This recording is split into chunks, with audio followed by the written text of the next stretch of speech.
제가 가지고 있는 성경으로는 구약 성경 734면에 있습니다.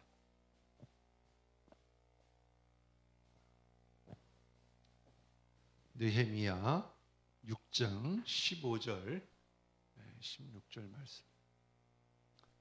다 찾으셨나요? 네, 우리 같이 한 목소리로 함께 봉독합니다. 시작. 성벽 역사가 52일 만인 엘루럴 25일에 끝남에 우리의 모든 대적과 주위에 있는 이방 족속들이 이를 듣고 다 두려워하여 크게 낙담하였으니 그들이 우리 하나님께서 이 역사를 이루신 것을 알미니라. 아멘. 네, 잠시 기도하고 말씀을 나누도록 하겠습니다. 살아계셔서 우리의 예배 가운데 임재하시는 주님을 찬양합니다.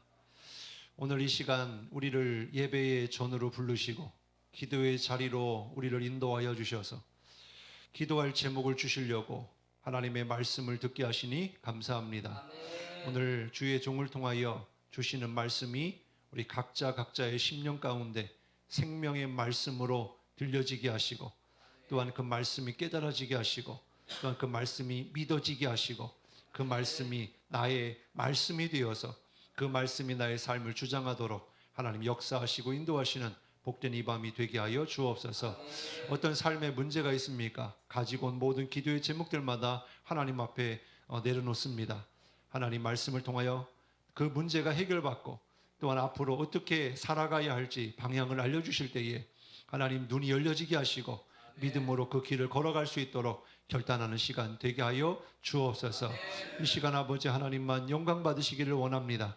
악한 사단마귀 틈타지 못하게 하시고 큰 은혜 받게 하여 주옵소서. 감사드리며 예수님의 이름으로 간절히 기도드리옵나이다. 아멘. 할렐루야. 네, 반갑습니다. 우리 목사님 소개해 주신 대로 저는 나주, 전라남도 나주 부덕감리교회를 섬기고 있는 윤신영 목사입니다. 반갑습니다. 네. 제가 이 교회를 지금 3번째 옵니다. 네, 오늘 처음 만나신 분도 계시죠? 네. 지난번 2021년 3월 3일 날 수요 예배를 이제 와서 말씀을 전하고 갔어요. 그때가 한참 코로나 중이었습니다. 그래서 마스크를 쓰고 있었고요. 앞에는 이제 아크릴로 이렇게 보호막을 쳐가지고 참 힘들고 어려운 그런, 이게 언제 끝날려나, 또 많은 사람들이 공포 속에 두려움 속에 막 정부에서는 예배도 드리지 못하게 하지, 찬송도 못 부르게 하지, 하여튼 그러한 정말 영적인, 어떻게 보면은 우리에게는 암흑기라고도 할 수 있고, 또 반면에 하나님의 입장에서는 누가 진짜 나를 믿는가, 그 믿음을 증명해내는 그 사람들을 좀 분별하기 위해서, 구별하기 위해서 그런 어려운 시간을 주시지 않았나. 근데 그러한 가운데서도 이곳에서 예배할 때, 설교할 때, 우리 미랄교회는 희망이 있다. 살아있는 교회다. 정말 예배를 사모하고 기도하시는 분들이 계시기 때문에 이 교회는 소망이 있다. 그런 생각을 하고 나주로 돌아갔던 기억이 납니다. 그래서 지금 이제 2년하고도 이제 7개월이 지나서 다시 이 강단에 쓸 거라고는 생각을 못했어요. 근데 하나님이 또 이렇게 세워주셔서 감사하고, 또 우리 이준서 담임 목사님께서도 또 이렇게 초청해 주시고, 또 우리 교회에 또 3분의 우리 장로님들이 계시는데, 또 우리 권사님들, 성도님들 그렇게 다시 한번 초대해 주셔서 감사드리고요. 오늘 무엇보다도 여러분 정말 하나님의 은혜가 여러분에게 충만히 부어지는 이 밤이 되길 바랍니다. 제가 몇 시간 걸려서 왔냐면, 아까 말씀 들으셨죠? 제가 한 1시쯤 안 돼가지고 출발해서 6시 반에 도착했습니다. 그러면은 이제 왕복하면 최소한 10시간, 11시간 이제 왔다 가는 거예요. 근데 가만 생각해 보니까 10시간, 11시간 왔는데 딱 30분만 설교하고 가기에는 좀 너무 좀 아쉬워가지고 오늘 조금 길더라도 근데 그래도 10시간까지는 아니고, 그래서 말씀 전할 때 언제 끝나 그러지 마시고 그래도 이해해 주시고 은혜 받으시는 그런 시간이 되었으면 좋겠습니다. 오늘 나눈 말씀 가지고 함께 은혜 나눌 제목은요, 하나님이 하신 일을 보아야 합니다 라는 제목의 말씀이에요. 여러분 날마다 하나님이 하시는 일을 보고 계시나요? 아멘. 우리의 신앙생활 속에 아까 목사님 말씀하셨는데 무엇이 없이는 하나님을 기쁘시게 할 수 없대요? 믿음이 없이는 기쁘시게 할 수 없대요. 그럼 무엇을 믿는 거예요? 네, 그 히브리서 11장 그 6절에 보면 나오죠.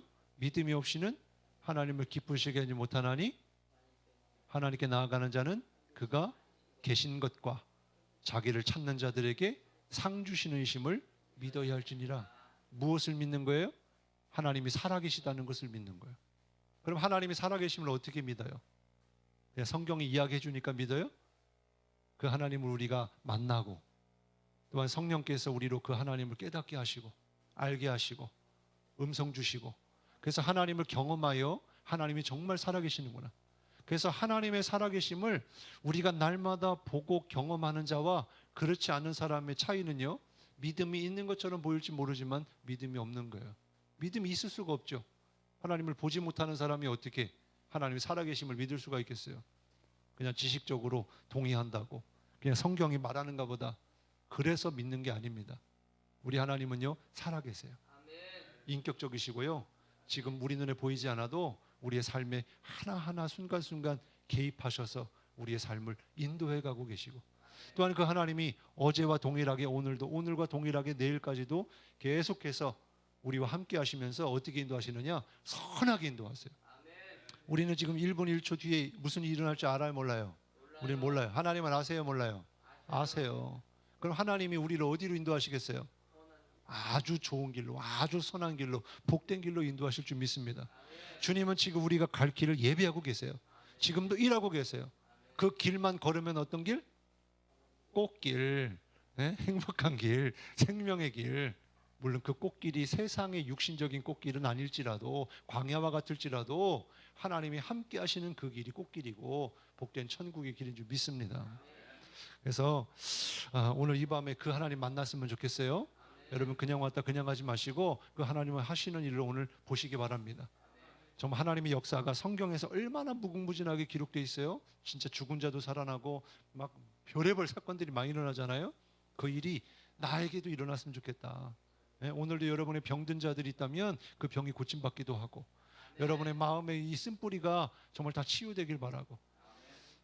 제가 오늘 이제 목사님 통해서 얘기 들어보니까 우리 장로님 한 분께서 이렇게 이제 사고를 당하셔가지고 지금 병원에 계시는 이야기를 들었어요.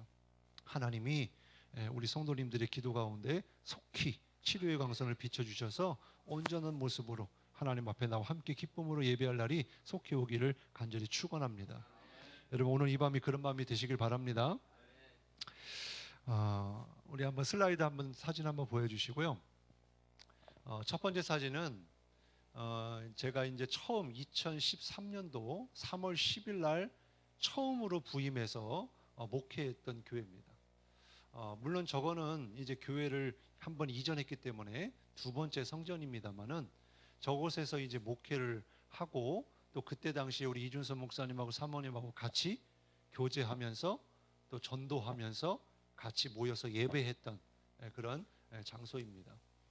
목회를 통해서 많은 여러 가지 일들이 있었지만 지금도 생생하게 잊지 못할 한 가지 일이 있었어요. 바로 저 성전에서 있었던 일이에요.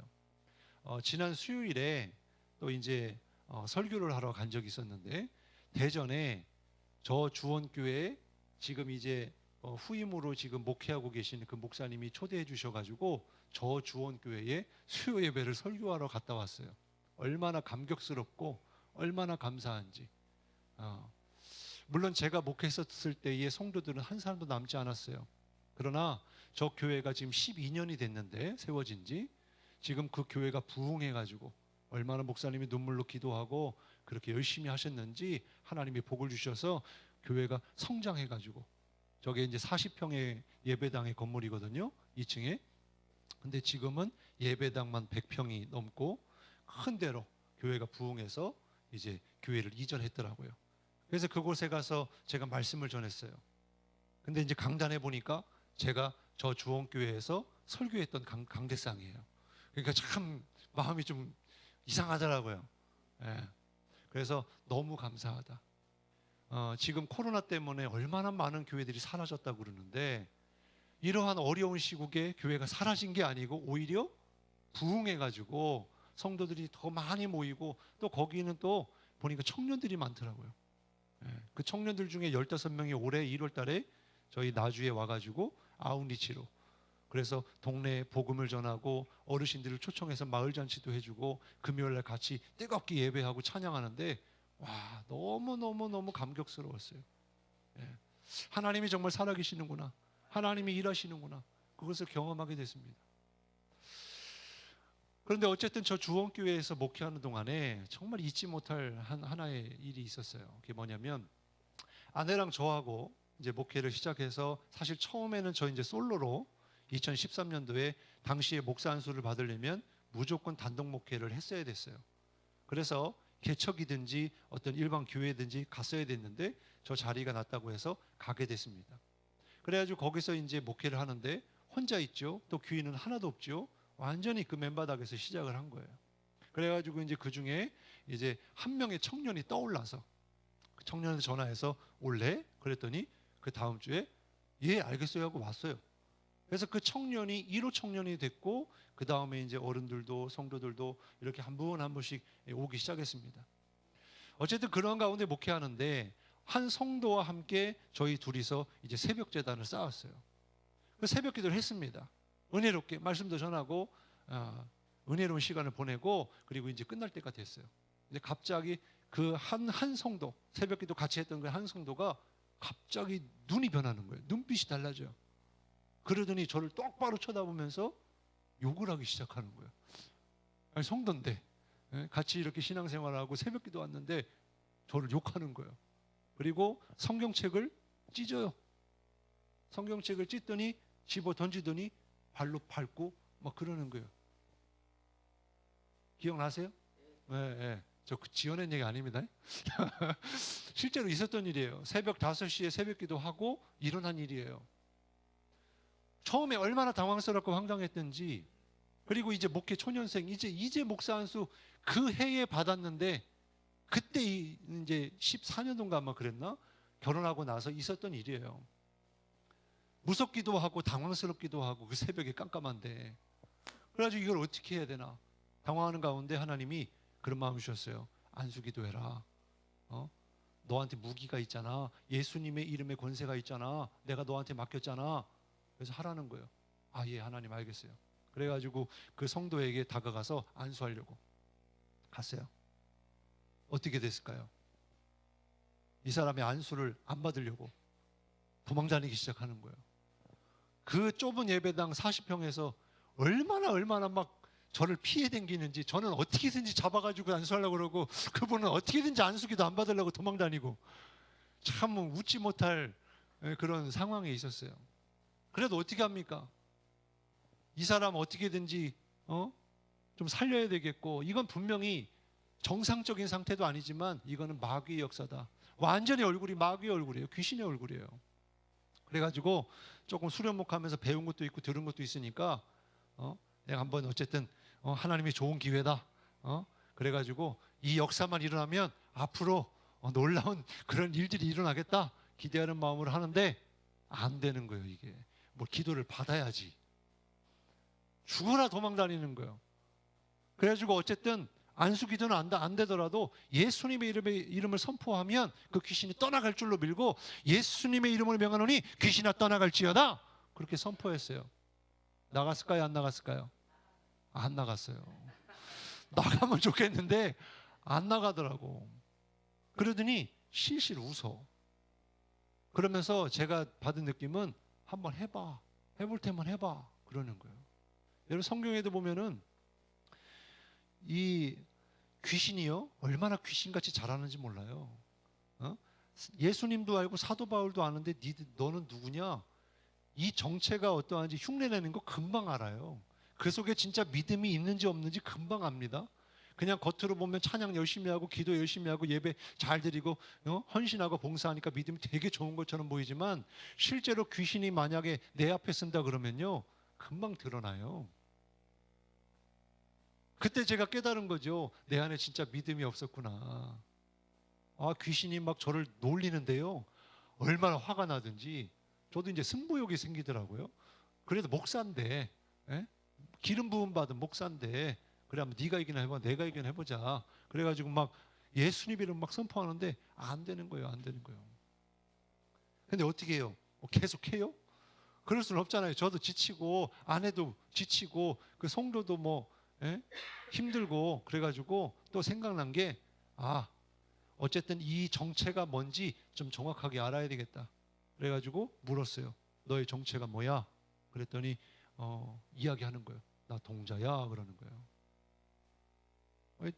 대답을 해주더라고요. 신기하더라고요 처음에. 그래서 또 물었어요. 언제부터 거기 들어갔어? 그러니까 10년 전에 들어왔어 그러는 거예요. 그래도 물었어요. 왜 거기 들어가서 지금까지 있어? 왜 안 나오고 거기 있어? 그랬더니 난 여기가 좋아. 난 여기서 계속 살 거야. 나는 2년하고 같이 살 거야. 그렇게 이야기하는 거예요. 이거 기가 막히더라고요. 기가 막히더라고요. 그래서 이제 사연을 듣고 이제 알고 보니까 그 성도가 10년 전부터 이 알코올 중독이 돼가지고 매일 술이 아니면 살 수가 없는 거예요. 그래가지고 그 집을 신방을 갔어요. 신방을 갔는데 이건 집이 사는 꼴이 그게 말이 아니에요.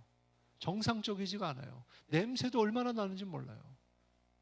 그리고 이제 혼자 아이를 키우고 있어요. 그래서 어느 날은 수요일 날 예배드리러 왔는데 어느 날은 얼굴이 만신창이가 돼서 온 적도 있어요. 그러니까 어디서 맞고 온 거죠. 아니 뭐 맞을 일이 그렇게 뭐 물론 요즘 같은 세상이야 진짜 그냥 묻지마 폭행도 있어가지고 지나가다가 그냥 폭행도 하지만 그냥 어디서 술 먹다가 맞아가지고 막 그리고 경찰서도 가고 뭐 별의별 다 있었거든요. 그러니까 그러니까 이 사람이 지금 이 영이 귀신에게 완전히 사로잡혀 있구나. 완전히 알코올 중독에 빠져가지고 이제 자기 의지가 아니에요. 처음에는 자기가 술을 먹었을지 모르지만 이제는 술이 술을 먹고 지나니까 이제 술이 사람을 먹은 거예요. 그래서 베드로전서 5장에 보면 뭐라고 말씀합니까? 이 마귀가 두루 다니면서 우는 사자와 같이 삼킬 자를 찾는다고 그러잖아요. 지금도 찾고 다녀요. 근데 누구에게 들어갈까요? 그렇게 세상에 빠져가지고 하나님 안 믿고 하나님 없고 자기 중심으로 자기 욕심대로 살아가는 사람들, 그게 좋은 거예요. 거기 들어가면 내가 얼마든지 집 짓고 살 수가 있는 거예요. 그래가지고 그 정체를 알았습니다. 근데 이걸 해결해야 되겠는데 해결을 못하네. 너무 답답하다. 그래서 그랬어요. 귀신아 잠잠해, 다시 들어가. 그렇게 하니까 들어가더라고. 조용해지고 그러더니 성도님이 다시 얼굴이 바뀌더라고요. 눈이 돌아왔어요. 그래가지고 성도님 지금은 잠깐 집에 돌아가시고 다음에 만나요 그랬어요. 어쨌든 해결을 못했으니까 그래가지고 이제 집에 보냈습니다. 그러고 나서 이제 집에 들어갔는데 제가 누워가지고 잠이 와요 안 와요? 안 와요. 잠이 안 와요. 그리고 속에서 막 부글부글 막 올라와요. 처음에는 안타깝기도 해서도 그렇고 그래도 내가 목사인데 귀신한테 꼭 농락당한 것 같고 얼마나 수치스럽고 얼마나 그런지 내가 믿음이 얼마나 없었길래 저렇게 나를 비웃나. 그래가지고 다시 전화했어요. 성도님 지금 다시 교회에 오실래요? 그랬더니 알겠대요. 말은 잘 들어. 그래가지고 오전에 왔어요. 근데 이번에는 제가 어떻게 했냐면 내가 해서는 안 될 것 같으니까 누군가 SOS를 쳐야 되겠다. 그래가지고 누굴 불렀냐면 장인 장모님을 모셨어요. 왜냐하면 장인 어른이 목사님이시거든요. 그래서 저 대전의 법동에서 이제 목회하고 계시는데 지금은 은퇴하셨지만 그 목사님이 장인 어른이 축사 사역을 하셨었어요. 그리고 장모님도 그 귀신을 경험해 보기도 하고 한 번은 장모님 얘기하시는 거 보니까 귀신이 얼마나 힘이 센지 장모님을 한번 집어던졌다고 그러시더라고요. 그래서 나는 그런 걸 직접 경험해 본 적이 없기 때문에 우리 장인 장모님은 잘 아시겠다. 와서 해주시면 되겠다. 그래가지고 오셨어요. 장인 장모님 오셔가지고 같이 붙어가지고 그 성도님 붙잡고 기도하고 찬송하고 막 그랬어요. 나갔을까요? 안 나갔을까요? 안 나갔어요. 아니 이쯤 되면 좀 나가면 좋겠는데 근데 안 나간 것도 아쉬운데 제 마음에 좀 이렇게 좀 서운하거나 좀 그런 마음이 생기더라고. 아버님 축사하셨다면서요. 장모님 어떻게 된 거예요? 나는 장인어른 장모님 믿고서 모셨는데 안 나가네. 그러더니 뭐라고 한지 아세요? 사위 우리 그냥 갈게. 그러고 가시는 거예요. 얼마나 이게 잠깐만, 얼마나 서운한지. 어떻게 그러면 어떻게? 다시 성도님한테 다시 집으로 돌아가세요. 돌려보냈어요. 예? 그러고서 또 그 다음 날이 됐네요. 다음 날이 돼가지고 다시 불렀어요. 성도님 다시 좀 오세요. 그랬더니 알겠대요. 왔어요. 이번에는 어떻게 하지? 이번엔 누굴 부르지? 예? 그래가지고 그때 당시에 제가 이제 말씀도 가르쳐 주시고 또 목회 초년생 좀 여러 가지 이렇게 도와주시는 침례교 목사님이 계셨어요, 대전에. 근데 그 목사님이 대전 극동방송에서도 오랫동안 사역하시고 많은 병든 사람도 고쳐주고 또 귀신 사역도 하시고 하셨던 분이에요. 근데 그날이 수요일이었어요. 근데 그 성도가 그러고 있으니까 수요 예배가 됩니까? 안 되죠. 그리고 다른 성도가 오면 안 돼요. 왜냐하면 귀신에 사로잡혔어도요, 이게 자아가 완전히 죽은 게 아니에요. 본인은 살아 있어요. 근데 귀신이 사로잡고 있기 때문에 자기 의지로 어떻게 못 하는 거지. 들어요. 봅니다. 그래서 제가 하는 모든 것들을 이 사람이 그 속에서 보는 거예요. 느끼는 거예요. 듣는 거예요. 그래서 어쨌든 수요일이라서 그러면 목사님들을 수요일 날 모시기가 쉬워요, 어려요? 어렵잖아요. 수요 예배가 있으니까 못 온다고 그럴 텐데 하필이면 그 교회는 수요 예배가 없네. 평소 예배가 이제 매일 있고 그때는 없는 거예요. 그래서 요청했죠. 목사님 좀 와주세요. 그래가지고 목사님 왔어요. 목사님 오셔가지고 잠깐 자초지종을 듣고 이제 그 성도를 봅니다. 딱 보더니 갑자기 벌떡 일어나시더니 그 성도에게 가가지고 기도하시는데 첫 번째로 뭐라고 선포하냐면 귀신아 너의 집이 이제 불타서 없어질 거야. 성령의 불로 태워질지어다. 예수의 명하노니 마귀의 진은 무너질지어다. 그러니까 움찔해요. 움찔해요. 그러니까 진짜 집이 꼭 불타는 것처럼 불에 뜨거워가지고 막 어떻게 뭐 못하는 것처럼 그런 모습이 보이더라고요, 제 눈에. 그러면서 또 두 번째로 이제 귀신한테 그러는 거예요. 귀신아, 이제 너 거기 있을 곳이 없어. 빨리 나와. 네 집 불탔어. 빨리 나와. 좋은 말 할 때 나와. 그렇게 하면서 마지막에 예수님 이름 명하노니 귀신아 나올지어다. 그렇게 하니까 퇴하면서 나오는 거예요. 할렐루야 했죠. 할렐루야 했죠. 그러면 이제 정상적으로 돌아와야 되잖아요. 돌아왔을까요? 안 돌아왔을까요? 네, 이제는 좀 센스가 있으시네. 계속 질문하니까 무슨 대답을 아시겠네. 안 돌아왔어요. 왜냐하면 귀신이 그 한 마리가 아니네. 또 있는 거예요. 그래가지고 목사님이 또 사역을 했어요. 그래가지고 또 한 마리 나왔어요. 넌 누구야? 삼촌이래. 이 동자의 삼촌이래. 나왔어요. 안 돌아와 그래도. 그래가지고 그거를 몇 번 하셨는데 마지막에 목사님 어떻게 하시냐면 도대체 이 안에 몇 마리가 있는지 뭐 10마리가 있는지 100마리가 있는지 1000마리인지 어떻게 알아요. 성경에도 거라사 지방에 귀신 들린 사람 거기서 예수님이 가셔가지고 귀신을 쫓아내시니까 그 귀신이 돼지떼로 들어갔는데 2000마리나 되는 돼지떼 들어갔다 군대 귀신이라고 그랬잖아요. 그러면 이 귀신이 도대체 몇 마리가 될지 어떻게 합니까? 근데 목사님 참 대단하시더라고. 귀신아 다 모여. 그러시는 거예요. 귀신아 몇 마리가 있는지 모르지만 다 여기에 모여. 그랬는데 이렇게 하면서 모여요 진짜. 제가 그때 깨달았어요. 귀신이 이렇게 말을 잘 듣는구나. 이렇게 와, 그렇게 무섭다고 생각했던 귀신이 예수님의 이름으로 명령하니까 다 말을 얼마나 잘 듣는지. 예? 그래가지고 귀신이 뭉탱이로 모여가지고 그래가지고 예수님 명령이 떠나갈지어다 하니까 입에서 툭 하면서 쫙 나가더라고요. 그러니까 진짜 얼굴색이 확 평온해지면서 눈빛이 바뀌고 정상으로 돌아와서 앉았어요. 사실 그 귀신이 나갈 때는요 누워가지고 계속 오바이트 하면서 막 진짜 막 그랬거든요. 그랬더니 평안해진 거예요. 그래가지고 제가 그때 뭘 느꼈겠습니까? 첫 번째는 내가 믿음이 없었구나. 주님이 분명히 살아계시고 난 살아계시다고 믿는다고 고백해왔고 그 예수님의 이름의 권세를 하나님의 자녀애들에게 주셨는데 그래서 너는 내 이름으로 구하면 내가 시행하리라. 너의 말이 내 귀에 들린 대로 내가 행하리라. 분명히 예수님의 이름에는 권세가 있다고 그랬고 아까 목사님 말씀하셨지만 이 마가복음 16장 그 마지막 절에 보면 뭐라고 말씀하고 있어요? 믿는 자들에게 이런 표적이 따르니 곧 그들이 내 이름으로 귀신을 쫓아내며 라고 말씀하고 있는데, 문제는 예수님의 이름에 능력이 없어서가 아니라 내가 그 이름을 믿지 않았구나. 그 이름의 능력의 권세를 받았는데 그거를 내가 믿지 못했구나. 그러면서 회개했어요. 두 번째 깨달은 게 있습니다. 그게 뭐냐면 하나님 살아계시는구나. 진짜 귀신이 떠나가는 걸 보니까 하나님 정말 위대하시고 하나님은 대단하시고 정말 예수님의 이름의 권세가 놀랍구나. 그걸 깨달았어요. 그 목회 초년 때에 정말 하나님이 이걸 보여주시는 이유가 있다고 생각했어요. 물론 그 지금 성도가요, 지금 거기 있지 않아요. 어디에서 어떻게 살고 있는지도 몰라요, 저는. 그렇다고 제가 그 성도를 버렸겠습니까? 그렇지 않습니다.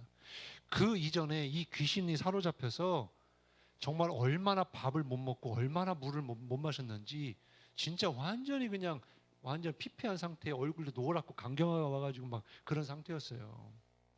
그래가지고 이제 귀신이 떠나고 나서 그분 혼자 붙잡고 40일 말씀 양육했어요. 말씀이 들어가야 되니까, 주님이 주인 되셔야 되니까. 안 그러면 어떻게 해요? 귀신이 다시 들어가요. 그래가지고 하는데 이분이 중간에 포기했어요. 안 받겠다는 거예요. 그러더니 또 이제 뭐 교회를 또 잘 안 나와요. 안 나오면서 자꾸 전화를 얼마나 많이 하는지. 전화해가지고 뭐라고 하냐면, 목사님 자꾸 소리가 들려요. 무슨 소리요? 자꾸 문 좀 열어달래요. 아이고, 그래가지고 제가 처음에는 설명해 줬죠. 그거 지금 귀신이 다시 성도님 속으로 들어가려고 하는 거예요. 절대로 문 열어주지 마세요. 그럼 큰일 납니다. 그 다음에는요, 못 빠져나갑니다. 그러면 한번 그렇게 했으면 그러면 따라오면 좋을 텐데 안 따라오네. 계속 전화는 오고 계속 귀신이 자꾸 열어달라 그러네. 그럼 제가 어떻게 해줍니까? 대신 구원은요, 자기 믿음으로 구원받는 거예요. 예? 귀신을 이기는 것도 제가 대신 이겨줄 수 있는 게 아니에요. 여러분도 여러분이 믿고 여러분이 믿는 대로 행하고 여러분들이 복을 받는 거지, 여러분들이 자녀들의 믿음을 대신할 수 없다니까요. 여러분의 남편, 아내, 어머니, 아버지의 믿음을 대신할 수가 없어요. 물론 다윗의 기도와 그 신앙에 솔로몬이 복을 받긴 했지만 결국에 솔로몬이 행한 범죄 때문에 나중에 나라가 반으로 쪼개지고 하나님 앞에 범죄함으로 심판을 받게 되잖아요. 자기 믿음으로 구원받는 거고, 성경에 보면 내 믿음대로 될지어다. 예수님이 병 고치고 귀신 쫓아낼 때 항상 하셨던 말이 네 믿음대로 될지어다. 여러분 안에 믿음이 있어야 돼요. 근데 이 성도는 믿음이 없었던 거예요. 그걸 받는데도 불구하고. 그래서 마태복음 12장 거기 말씀에 보면은 뭐라고 말씀하겠냐면, 귀신이 떠나갔어요. 귀신이 떠나갔는데 이제 이 귀신이 이제 다른 곳에 가서 내가 있을 곳이 어딘가 막 돌아다닙니다. 근데 들어갈 곳이 없네, 있을 곳이 없네. 그래가지고 다시 그 집 나온 집을 다시 와보니까 깨끗하게 청소되고 수리가 되었다고 그래요. 그래가지고 어떻게 합니까? 아싸, 다시 들어가야 되겠다. 그래가지고 이번에 어떻게 들어가요? 더 악한 귀신 7마리를 데리고 들어갑니다. 그러면 이 귀신들이 어떻게 들어가게 된 거예요? 거기에 주인이 없는 거예요. 문을 열어준 거예요. 여러분 안에 누가 계셔야 돼요? 예수님이 계셔야죠. 하나님이 계셔야죠. 제가 지난 주일날 우리 이준섭 목사님 가나의 혼인잔치 말씀 잘 듣고 은혜 많이 받았어요. 목사님 뭐라 그랬어요? 가나의 혼인잔치 때 처음에는 무슨 자격으로 가셨어요? 손님으로 가셨잖아요. 손님으로 가니까 역사가 일어납니까? 역사를 일으키십니까? 아니잖아요. 근데 어떻게 해서 물이 포도주가 됐다고 그래요? 주인으로 맡기니까 모든 이것을 맡기고 당신이 하라는 대로 하인들에게 시키는 대로 순종하게 하니까 그제서야 예수님이 일하기 시작하시잖아요. 그러니까 여러분의 심령에 예수님이 계시지 아니하면, 예수님이 주인 되시지 아니하면 마귀는 얼마든지 산길자를 찾다가 그 주인 없는 곳으로 들어가서 아예 집 짓고 산다는 거예요. 여러분 안에 주님이 주인 되시길 바랍니다. 손님이 아니에요. 주인이 되셔야 된다는 거예요. 그래서 제가 그 일을 통해서 참 느낀 바가 많았어요. 뭐 내 힘으로 될 수도 없지만은 그때 주님이 하신 일을 보았습니다. 그리고 나서 이제 부목사로 5년을 갔어요, 수원에. 그리고 거기서도 하나님이 하시는 일을 봤고, 그리고 이제 2020년도 5월 달에 이제 담임 자리가 났다고 이야기를 듣고 이제 나주로 내려가게 된 거예요. 제가 여기 21년도에 그 3월 3일에 와서 설교할 때는 저희 아이가 둘이 있었고요. 한 명의 셋째 아이는 뱃속에 있었어요. 그래서 지금 아직도 안 왔나 모르겠는데 같은 차로 온 게 아니고 지금 버스 타고 올라와 가지고 지금 몇 시간 걸리는지 모르겠네요. 이따가 끝나면 보실 수도 있을 것 같아요. 네. 그래가지고 이제 그렇게만 소개드렸는데 이제 여기 왔다가 가서 22일에 셋째 아이가 태어났습니다. 나주에서. 네. 그래서 이제 그 아이도 태어나고 이제 사역을 이제 지금까지 해오고 있는데 지금까지 하나님이 하신 일들을 계속 보고 있어요. 그리고 정말 하나님이 하시는 것을 믿고 있고 또 그 믿음으로 목회하고 있습니다. 오늘 말씀이 어떤 말씀이냐면 이스라엘 백성들이 하나님을 버렸어요. 하나님이 그들을 택하시고 당신의 백성으로 삼으셔서 하나님이 이 애굽에서 종살이하고 있는 이 백성들을 끄집어내 가지고 광야를 지나 가나안 땅으로 인도해 가셨습니다. 뭐 역사는 뭐 잘 아실 거예요. 지금 이제 성경에 맥하면서 여러분 성경 공부하고 계실 테니까 그 이스라엘 역사가 아브라함에게 약속하셨던 그 약속이 그대로 이루어진 거죠. 정말 큰 민족이 되게 하셨고 또 아브라함의 믿음의 조상이 되게 하셨고 그래서 그들로 하여금 하나님의 나라를 이루는데 근데 처음부터 그들이 구원의 은혜를 받았음에도 불구하고 어떻게 했어요? 그 광야에서 눈앞에 보이는 먹는 문제, 마시는 문제, 또 아말렉과의 전쟁이나 여러 가지 삶의 문제 때문에 원망하고 불평하고 하니까 결국에는 며칠이면 갈 거리를 얼마나 걸렸어요? 40년이나 걸렸잖아요. 가나안 땅에 들어갔습니다. 하나님이 분명히 말씀하셨습니다. 너희는 거기에 가서 그 사람들과 함께 통혼하지 말고 또한 그들을 어떻게 하라? 진멸하라. 이 땅을 너에게 주었다. 근데 이스라엘 백성은 어떻게 했어요? 말을 안 들었어요. 그러니까 이스라엘 역사를 쭉 보면요. 얼마나 말을 안 듣는지 몰라. 그렇게 하나님의 은혜를 직접 보고도 경험하고도 그래가지고 결국에는 어쨌든 역사가 계속 흘러가면서 죄는 반복되고 징계는 반복되는데 그러면 좀 온전하게 믿음 생활하고 하나님만 바라보면 되는데 끝까지 왕을 세워달라고 하지를 않나. 하나님이 계시면 되는데 그러다 결국 어떻게 합니까? 하나님이 특단의 조치를 내리죠. 이제 북이스라엘은 아수르에 멸망당하고 남유다는 바벨론에 멸망을 당하죠. 그래가지고 이제 1차, 2차, 3차에 걸쳐서 바벨론 침공으로 이제 나라가 멸망을 당하고 성전이 무너지고 성전의 기물들은 다 뺏기고 성벽은 무너지고 성문은 불타고 완전히 쑥대밭이 됐어요. 왜요? 하나님을 버렸기 때문에 그런 거예요. 하나님 버렸기 때문에. 근데 하나님은 어떤 하나님입니까? 그럼에도 불구하고 끝까지 당신의 백성을 포기하지 않으십니다. 하나님은 끝까지 그들을 회복시키기를 원하시고요. 이미 그 포로로 끌려가기 이전부터 하나님은 예레미야를 통해서 70년 뒤에 이 백성들을 다시 고국으로 돌아오게 할 것을 이미 알고 계셨고 예언까지 하셨어요. 우리 하나님은 그런 하나님이세요. 우리가 아무리 범죄하고 하나님 앞에 아무리 불순종해도 하나님은 기다리시고 또 기다리시고 회복시키기를 원하시는 하나님이십니다. 그래가지고 거기서 70년을 살아요. 그 삶이 어떻겠어요? 정말 나라 잃은 슬픔, 또 언제까지 여기서 살다가 죽을지 모르는 두려움과 공포 속에서 70년을 삽니다. 그러나 하나님의 에스겔 선지자를 통해서 또 학개 선지자를 통해서 여러 말씀들을 주시면서 소망의 말씀을 듣게 하시죠. 그래서 고국으로 돌아옵니다. 그래가지고 1차, 2차, 3차에 걸쳐서 돌아오는데 1차 때는 누가 돌아와요? 스룹바벨이 돌아옵니다. 그래서 하나님이 그를 통해서 먼저 명령하신 게 뭐냐면 너는 가서 성전을 지어라. 나를 위하여 예루살렘 성전을 다시 지어라. 그렇게 명령하십니다. 그러면 이 스룹바벨이 와가지고 성전을 바로 지었을까요? 안 지었을까요? 안 지었어요. 못 지었어요. 백성들이 와보니까 뭐가 없어요? 살 집이 없네. 근데 내가 지금 살 집도 없는데 하나님의 성전을 지으라고? 그러면서 말을 안 듣고 다시 자기네 집들을 어떻게 하면 조금 더 멋지고 어떻게 하면 좀 더 편하고 어떻게 하면 좀 좋은 집으로 내가 만들어서 살 것인가. 그래가지고 지금 성전을 지을 때가 아니니 우리는 집을 짓겠습니다. 그러면서 막 자기들 집 짓기에 바빠했단 말이에요. 하나님이 그걸 보셨습니다. 이 성전을 명령하셨는데 몇 년 동안 성전을 못 짓냐면 18년 동안 성전을 짓지 않았어요. 18년이면요 짧다면 짧지만 결코 짧은 시간이 아닙니다. 긴 시간이에요. 그럼 하나님은 그 시간 동안 뭐 하셨을까요? 보고 계시는 거죠. 기다리고 계시는 거죠.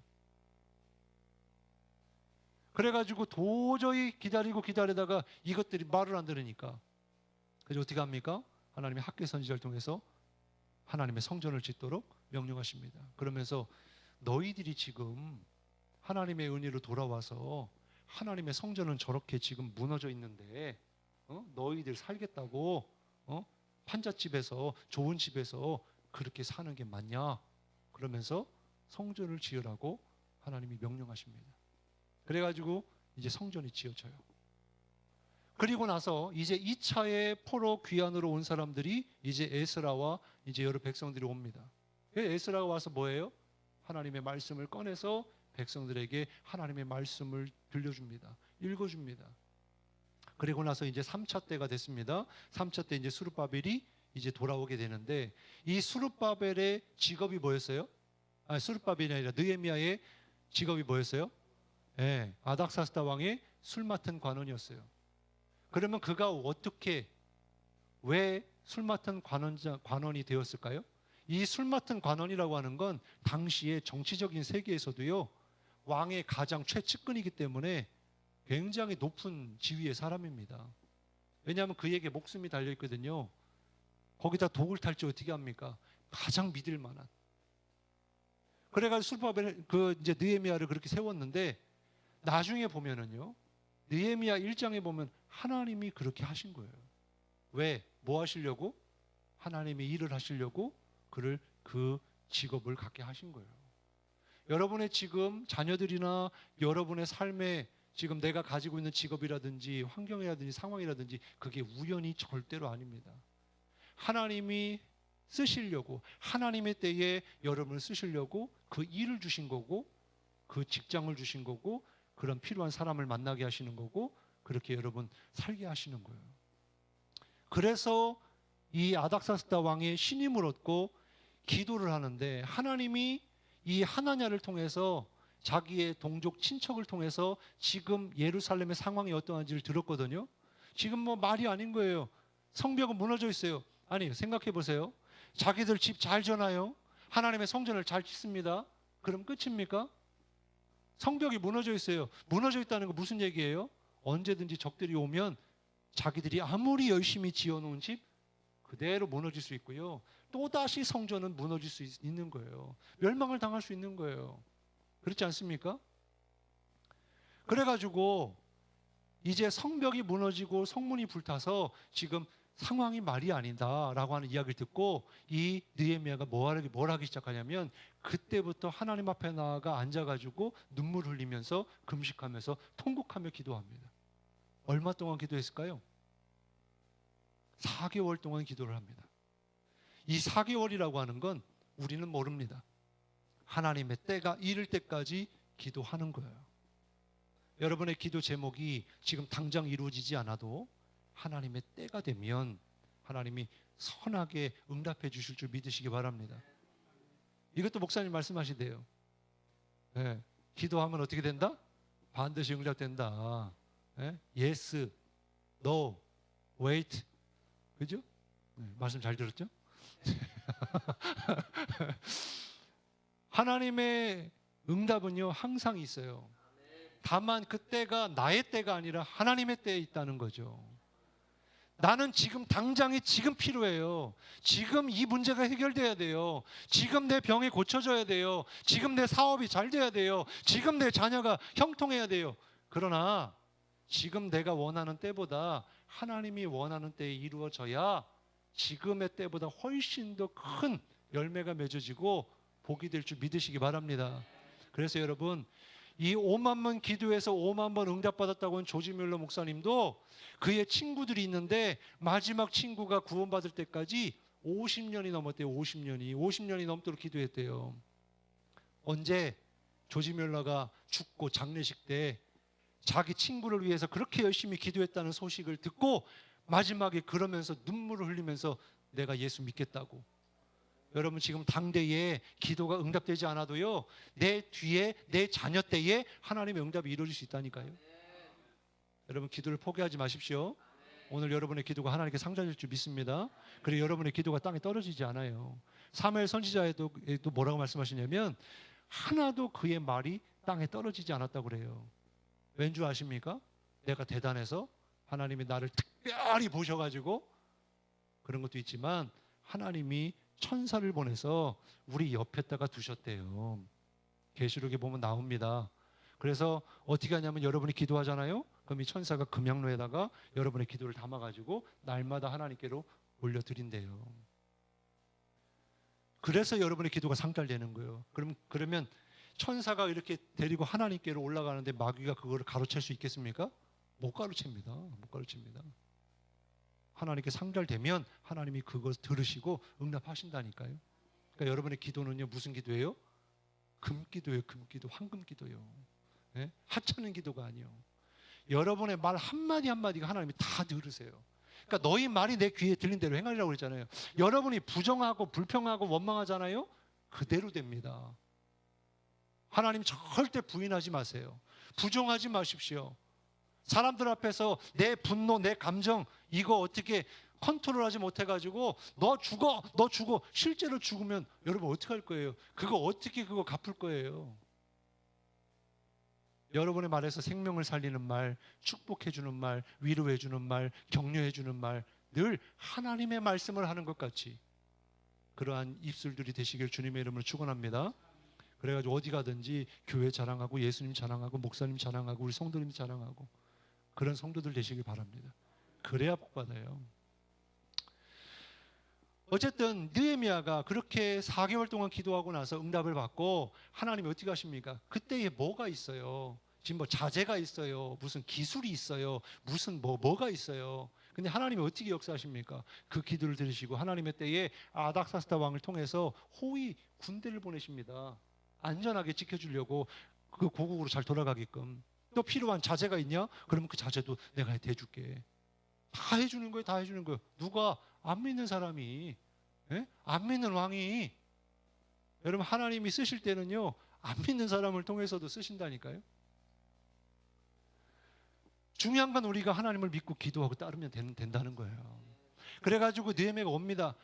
와가지고 이제 성을 둘러보고 그리고 나서 이제 지도자들과 이제 모아가지고 회의하면서 하나님이 우리에게 명령하셨어요. 지금까지 하나님이 이렇게 인도하셨는데 우리를 통해서 이걸 하길 원하세요. 다 오케이 알겠습니다. 우리 하십시다. 해가지고 이제 성벽을 재건합니다. 그래서 오늘 말씀해 보면 며칠이 걸렸대요? 52일이 걸렸대요. 여러분 52일이 걸렸다는 건요 엄청난 일이에요. 왜 그러냐면 성벽이 도대체 몇 미터였을까요? 높이가 몇 미터였을까요? 두께가 얼마 됐을까요? 우리는 잘 모르지만 어쨌든 클 거 아니에요. 성을 다 둘러싸야 되니까. 예루살렘 성을 포로로 잡혀있다가 돌아와서 무슨 뭐가 있어요. 그래가지고 짓는데 그럼 하나님 명령하셨으니까 아무 문제가 없어야 되는데 문제가 있었을까요? 없었을까요? 있었어요. 하나님이 하시는 일이라고 문제가 없는 게 아닙니다. 첫 번째는 이 도비아하고 산발랏이 와가지고 막 조롱합니다. 놀리는 사람도 있어요. 니들 지금 헛짓거리 하는 거야. 한번 해봐. 열심히 해봐. 분명히 여우가 올라가면 이거 그냥 무너질 거야. 한번 해봐. 그러니까 백성들의 사기가 어땠을까요? 떨어지죠. 아니 좀 이제 막 더 격려해도 지금 될까 말까 하는데 힘들어 죽겠는데. 그러면 그걸로 끝났느냐? 그렇지 않습니다. 이번엔 내부에서 문제가 생기네요. 당시에 기근이 왔다는 거예요. 그럼 기근이 오면 뭐가 없는 거예요? 먹을 게 없는 거예요. 여러분 돈이 좋아요? 먹을 것이 좋아요? 둘 다 좋아요. 둘 다 좋아요. 근데 먹을 것이 없으면 돈은 소용이 없어요. 먹을 것이 있으니까 돈이 좋은 거지. 돈으로 먹을 걸 살 수 있으니까 좋은 거지. 나중에 몰라요. 여러분, 물을 이렇게 돈 주고 사 먹을 거라고 생각해 보셨어요? 나중에는 공기도 돈 주고 살지도 몰라요. 그리고 그 돈이 한참 비싸져 가지고 물 한 컵에 100만 원 하는 시대가 올지도 몰라요. 그러면 어떻게 해요? 여러분 전 재산 다 팔아 가지고 하나 멋지게 그냥 귀걸이 하고 목걸이 하고 막 팔찌 차고 그러면서 먹을 것도 없는데 그러고 살 수 있겠습니까? 다 빼가지고 팔아가지고 이거 줄 테니까 먹을 것 좀 주세요. 먹을 거 없으면 죽을 거 아니에요. 먹을 것이 없는데 금은거리가 귀걸이가 무슨 소용이 있어요? 그러니까 음식이 있는 사람, 이거를 잘 준비되어 있는 사람은요, 가만히 앉아서 이것도 받고 저것도 받고 나중에는 이 사람들이 다 팔다가 팔 게 없으니까 집을 팔고 땅을 파네. 그래서 그거를 맡겨요. 나중에 갚을 수 있을까요? 이거는 못 갚아요. 그러면 어떤 일이 벌어지느냐? 이제 백성들은 이제 할 때까지 가다가 결국에는 이제 굶어 죽어야 되는 상황이에요. 그럼 굶어 죽어야 되는데 성전 지을 수 있겠어요? 성벽 지을 수 있겠어요?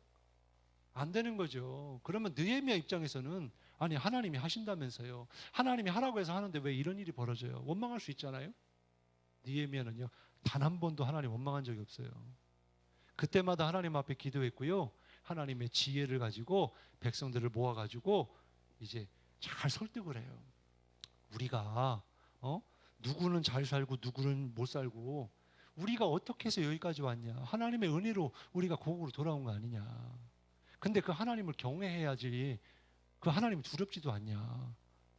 그러면서 너희가 지금 가지고 있는 땅이나 또 밭이나 집이나 이거 원 주민들에게 돌려주고 그리고 돈을 빌렸으면 이자도 받지 말고 그들과 함께 더불어서 우리가 함께 하나님을 잘 섬기자. 그렇게 이야기하는데 그래도 백성들이 그래도 알아들어요. 그 부자들이 알아들어요. 알겠다는 거예요. 그렇게 하겠다는 거예요. 그래가지고 이제 두 번째 문제가 해결이 잘 됐습니다. 자, 그러면 끝났을까요? 아이고, 또 세 번째 문제가 생기네. 또 이번에 어떤 문제가 생기냐면 이 도비하고 산발랏이 이제 자기들의 말 가지고는 안 되니까 자기가 데리고 올 수 있는 힘 있는 사람들 다 데려다가 처음에는 물론 그렇게 하진 않았지만 편지를 막 보내요. 편지 보내가지고 막 협박도 하고 막 정치적인 막 모함도 하고 막 그래요. 그래서 결국에는 어쨌든 느헤미야는 흔들리지 않았습니다. 그리고 그 속에서 하나님이 하신 일을 맡기는데 백성들이 한 손에는 어떻게? 한 손은 망치질하고 한 손에는 무기를 가지고 그럼 적들이 오면 적들을 대적하고 이런 일대로 계속해서 며칠 만에? 52일 만에 52일 만에 그 일이 이루어진 것을 그들이 보았습니다. 하나님이 하셨다고 고백했습니다. 오늘 말씀에 보면 하나님이 하셨음을 알더라. 이게 얼마나 중요한지 몰라요. 왜 그러냐면 여러분 성전 지면 됩니까? 끝납니까? 성전은요 그냥 건물에 불과한 거예요.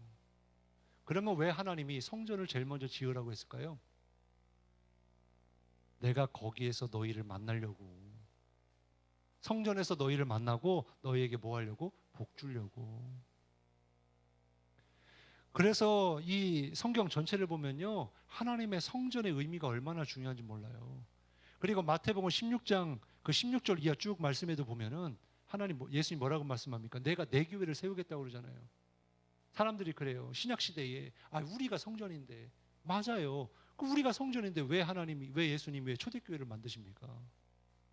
그러니까 교회 필요 없다고 하는 사람들 성경 잘 봐야 돼.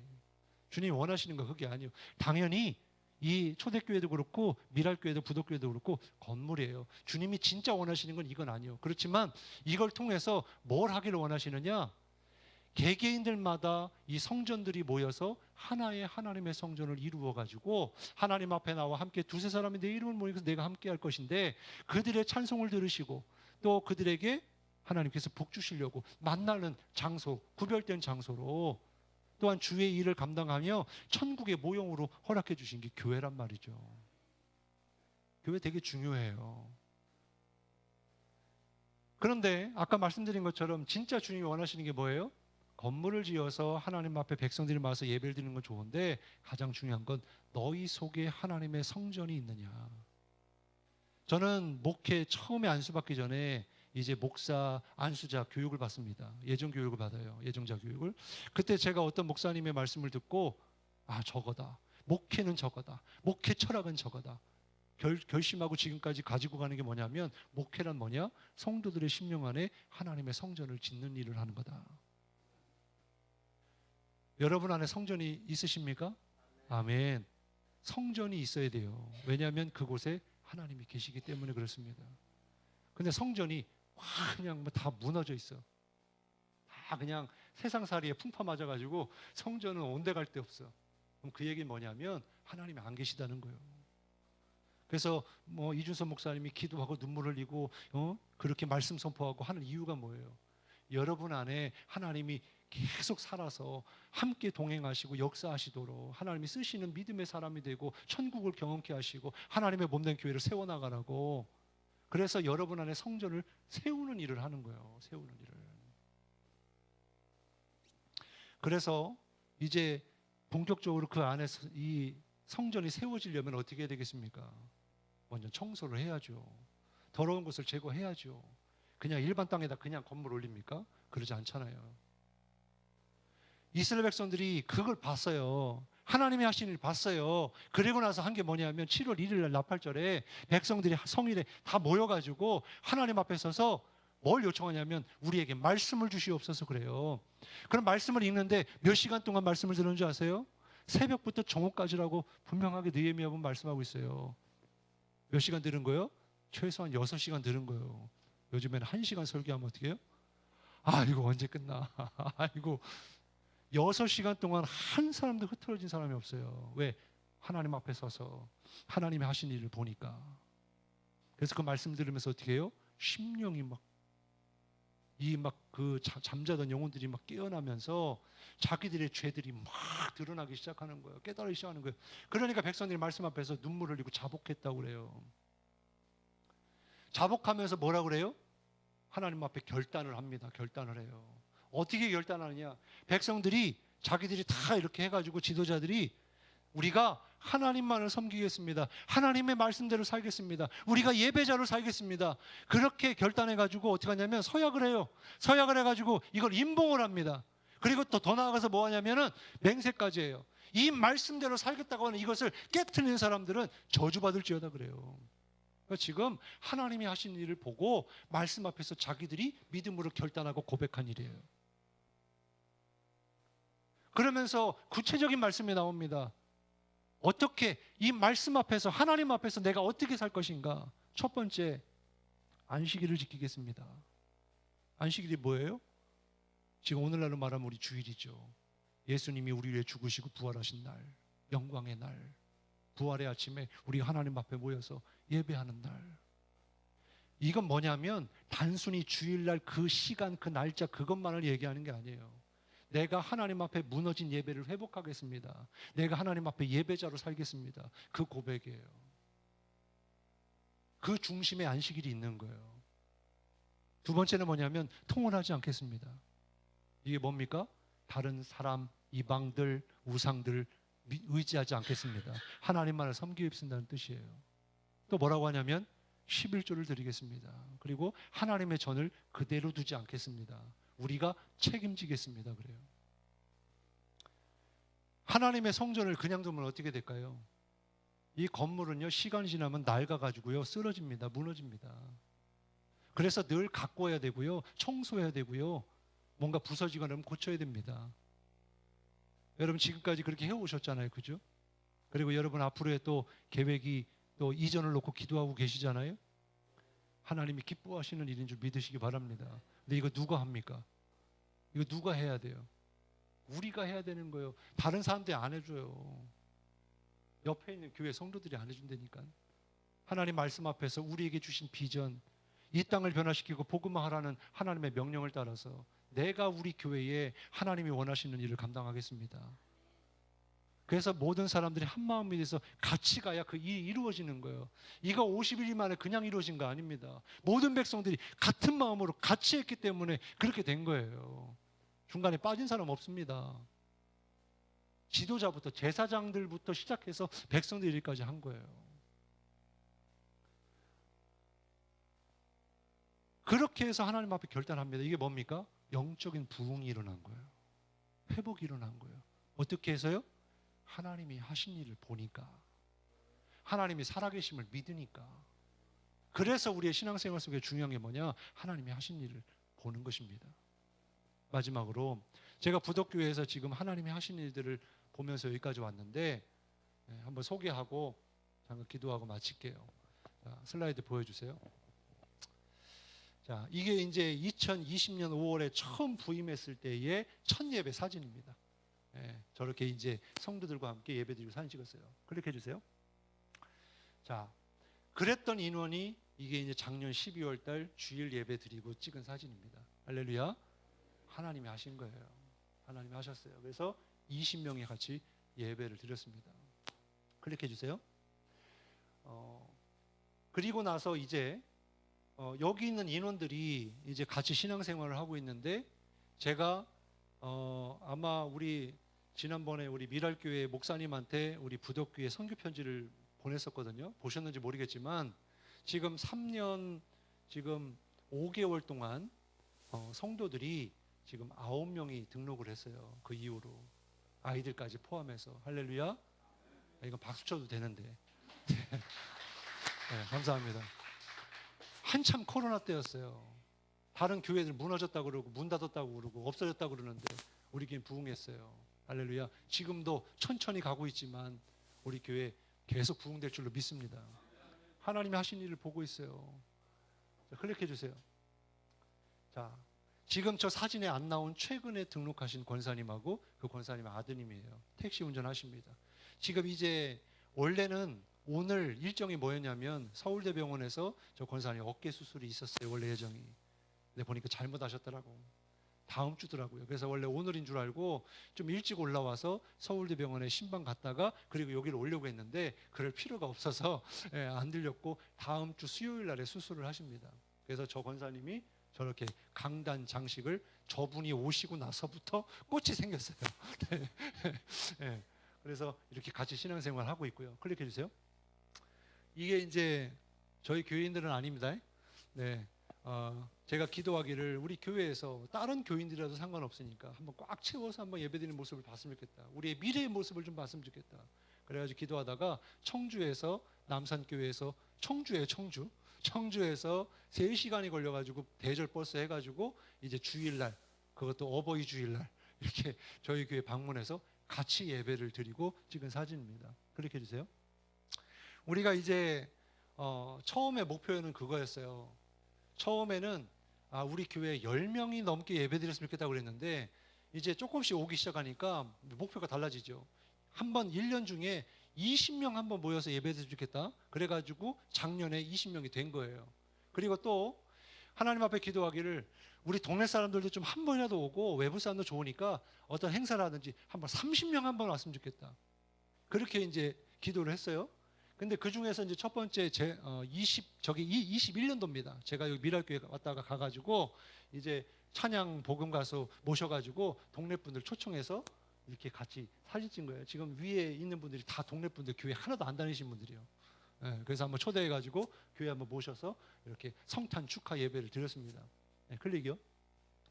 그리고 이제 작년입니다. 작년 12월 달에도 동네 분들을 좀 초대해서 한 번이라도 더 교회 오게 해서 하나님을 찬양하는 모습이 얼마나 아름다운지 보여드리려고. 그래서 우리 수원에 있는 제가 있었던 부목사로 있었던 교회에 그 참모팀들이 오셔가지고 저렇게 이제 크리스마스 때 이렇게 같이 행사를 했던 사진이에요. 클릭해 주세요. 자, 이거는 저희 교회 학교 아이들입니다. 많죠? 네. 그 코로나 기간 중에 아마 다는 그렇진 않을지 모르겠지만 최소한 20년도에 코로나가 한참 중일 때 여름 성경학교를 한 교회는 저희 교회밖에 없어요. 저희 지방에서. 저희 지방에 교회가 35개 교회 있었어요. 근데 유일하게 교회 학교 아이들 데리고 여름 성경학교를 한 교회가 저희 교회예요. 물론 저 중에 우리 아이들만 셋이지만. 예?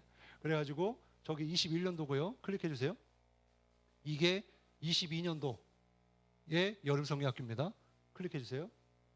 이게 23년도 이제 영어 캠프를 간 겁니다. 올해. 그래서 매년마다 끊이지 않고 그렇게 여름성령학교를 하면서 아이들을 함께 데리고 가서 탕후루도 먹이고 애들 데리고 가서 볼링장도 가서 볼링도 치고. 아니 무슨 초등학생들이 볼링을 이렇게 잘 치는지 몰랐어요. 이제 아빠들이 젊은 아빠들이 이제 치니까 아들들하고 같이 가서 치기도 하고 와, 잘 치더라고요. 그래가지고 볼링장도 가고 또 아이들이 또 제일 좋아하는 음식 중 하나가 마라탕입니다. 마라탕. 드셔보셨어요? 애들 마라탕 하면 환장해요. 그럼 제가 그러죠. 애들 다 데리고 와. 30명도 데리고 다 데리고 와. 목사님이 사줄게. 그래가지고 막 친구들 데리고 오든지. 근데 이게 쉬운 게 아닌 게 옛날 부모가 아니에요. 지금 부모들은 절대로 교회 못 가게 해요. 그럼 어떻게 합니까? 식당에서 만나는 거예요, 애들을. 거기는 괜찮으니까. 그래서 롯데리아에서 만나고 또 볼링장에서 만나고 또 이 마라탕집에서 만나고 그렇게 해서 다른 안 믿는 친구들을 만나고 교제하고 전도하고 있어요. 자, 클릭이요. 자, 이거는 이제 우리 옆에 있는 교회와 함께 예배 끝나고 달란트 시장을 했던 그 사진입니다. 클릭해 주세요. 이거는요, 잘 보시면 낯익은 얼굴 나오죠? 네, 위에 오른쪽에 우리 이준선 목사님의 사모님이 올해 1월 달 저희 부흥회 때 제가 이제 모셨어요. 그래서 하루밖에 그렇게 말씀을 못 전해 주셨지만 어쨌든 그때 우리 성도들도 그렇고 많은 은혜를 받고 또 목사님이 다 성도들 머리 위에 손 얹어서 안수기도 해주시고 그러고 하셨어요. 근데 제가 어떻게 안 올 수가 있겠어요. 그래서 다시 또 왔죠. 클릭해 주세요. 자, 이거는 우리 이제 교회학교 아이들 중에 저 왼쪽에 있는 사진은 우리 올 한 해 있었던 연애 성경 골든벨에 출전했던 아이들이에요. 3명의 아이가 연애 성경 골든벨 했다가 떨어졌어요. 그렇지만 저거를 준비하려고 2주간 동안 매일같이 애들하고 만나서 성경 공부하고 밥 먹고 밥값이 얼마나 많이 들었는지 몰라. 얘네들은 밥 먹으러 오는 거지 성경 공부하러 오는 게 아니기 때문에. 그리고 나서 이제 오른쪽에는 뭐냐면 지지난주인가요? 토요일 날 협성대학교에서 전국 감리교 성교 골든벨 대회가 있었어요. 거기에 저희 아이가 이제 나갈 자격이 돼서 이제 우리 연회에서 우리 지방 대표로 나갔어요. 그래서 35문제에서 110명이 출전했는데 여기서 30명 남기고 다 떨어뜨리는 거예요. 예선전에서. 전국에서. 네? 거기 서울도 있고 어떤 교회는 보니까 합숙도 했대요. 얼마나 대단한지 몰라요. 애들이 얼마나 성경 공부를 많이 하고 왔는지 몰라요. 근데 보니까 커트라인이 한 35문제 중에 한 7개 이상 틀리면 떨어지는 거예요. 한 5개 정도 틀려야 올라가는 거예요. 근데 우리 저 아이가 10개를 틀렸네. 딱 3개만 좀 더 맞았었으면 가능성이 있었을 텐데 그러면 거기에서 이제 입상해가지고 잘하면 1등 하면 신학대 가면은 4년 장학금도 받고 막 그랬을 텐데 아이가 그래요. 목사님 내년엔 더 잘할 것 같아요. 내년 잘할 것 같아요. 그래 한번 내년 해보자. 그렇게 하고서 이제 출전을 했습니다. 여기 아이들 나갔나요 혹시? 네. 네. 네. 네. 클릭해 주세요. 자, 저희 교회가 이제 저렇게 돼 있어요. 바깥에서 왼쪽에 있는 이게 이제 저희 초창기 교회 모습이고요. 저 오른쪽은 저렇게 빈 공간에 우리 태백에서 목사님 사모님이 오셔가지고 벽화를 그려주고 가셨습니다. 클릭해 주세요. 또 십자가가 보이죠? 저희 십자가가 없었어요. 이게 언제부터 없었는지 한 7년이 넘었던 것 같아요. 근데 동네에 십자가가 없으니까 교회가 어디 있는지도 모르고 안 되겠다. 그래가지고 기도하면서 저 십자가를 밝히니까 동네에서 다 보여. 할렐루야. 네, 얼마나 감사한지 몰라요. 십자가가 세워졌어요. 클릭해 주세요. 입간판도 없었네. 이정표가 없으니까 도대체 부덕교회를 어디로 와야 되는지 모르겠네. 그래가지고 입간판을 세웠는데 저 입간판은 해남에 있는 집사님이 본인이 제작해서 와가지고 섬기고 가신 거예요. 클릭해 주세요. 자, 왼쪽은 목양실인데요. 제가 처음 갔을 때는 창고였어요. 완전히 그냥 곰팡이 들어서 있는 곳이었는데 저렇게 깔끔하게 리모델링을 했고요. 저 리모델링 하기 전에 막 벽지를 뗐는데 시골집은 거의 다 그래요. 벽지가 한 4개, 5개 겹으로 돼 있더라고. 그리고 이제 스티로폼도 돼 있는데 제가 와가지고 곰팡이가 너무 보기 싫으니까 폼블럭으로 이렇게 붙여놨거든요. 근데 나중에 그걸 뛸 때 폼블럭에 뭐가 붙어서 나왔냐면 뱀이 붙어서 나왔네. 예? 만약에 이거 공사 안 하고 이거 저기 안 붙였으면 언제 뱀하고 같이 살았을지 몰라요. 다행히 그거를 잘 이제 새로 해가지고 이제 뱀 못 들어옵니다. 자, 저 오른쪽에 있는 거는 이제 등을 다 LED로 바꾼 사진이고요. 클릭해 주세요. 저거는 이제 왼쪽에 처음 갔을 때 2004년식의 스타렉스가 있었는데 DPF가 안 달려 있어가지고 시외로 나갈 수가 없는 차. 겨울에는 히터가 안 되는 차. 막 또 타이어는 또 다 달아가지고 또 언덕도 올라가지 못하는 차. 저기에 성도들 태우고 촬영을 하래요. 그런데 기도했어요. 하나님 앞에 기도했는데 올해 4월 달에 부활절 예배 드리고 그 다음 주에 하나님이 저 스타렉스 저걸 주셨습니다. 할렐루야. 그래서 저걸 타고 다니는데요. 저걸 타니까 차 타고 다닐 일이 그렇게 많네. 하나님 예비하셔서 제가요 주일날 차량 운행 몇 시간 하는지 아세요? 교회 차량 운행? 매 주일마다 2시간 이상을 차량 운행합니다. 제가. 한 명이 나온다 그러면 어디든 갑니다. 근데 이게 다 떨어져 있어. 나주 혁신, 저 원도심, 또 동네 다 떨어져 있어. 그러다 보니까 또 예배가 또 유치부 예배, 이제 애들이 생기니까 교회학교 예배를 따로 드리잖아요. 그러니까 2번 나눠서 차량 운행을 하다 보니까 그렇게 되는 거예요. 차량 운행이 2시간이 넘는, 제가 부목사 했을 때가 기억나면서 내가 지금 담임 목사인가 부목사인가 싶을 정도로. 근데 누군가 온다고 하면 난 어디든지 가겠다. 그런 마음으로 저 차를 얼마나 잘 쓰고 있는지 모릅니다. 하나님이 주셨어요. 할렐루야. 클릭해 주세요. 네, 이게 이제 지난 주일날 부흥회했습니다. 저희 주일날 월요일날. 그래가지고 저 부흥회를 하면서 기도했어요. 먼저는 우리의 신앙이 좀 회복되고 우리 전도의 열정을 갖자. 그래서 우리도 전도 컨퍼런스를 하고 있는데 또 한 가지가 이제 있었는데 클릭해 주세요. 이게 뭐냐면 저희 성도 집입니다. 저희 집사님 집이에요. 집사님 집을, 저 집사님이 저희 교회 등록한 지 2년이 됐습니다. 근데 이 집사님이 눈이 한쪽은 실명이고 한쪽은 거의 실명돼 가고 있고요. 지금 얼마 전에도 넘어지셨는데 얼마나 자주 넘어지는지 몰라. 그래가지고 이 인대가 파열돼 가지고 그걸 고쳐야 되는데 돈이 없어가지고 붕대만 감고 교회로 오신 거예요.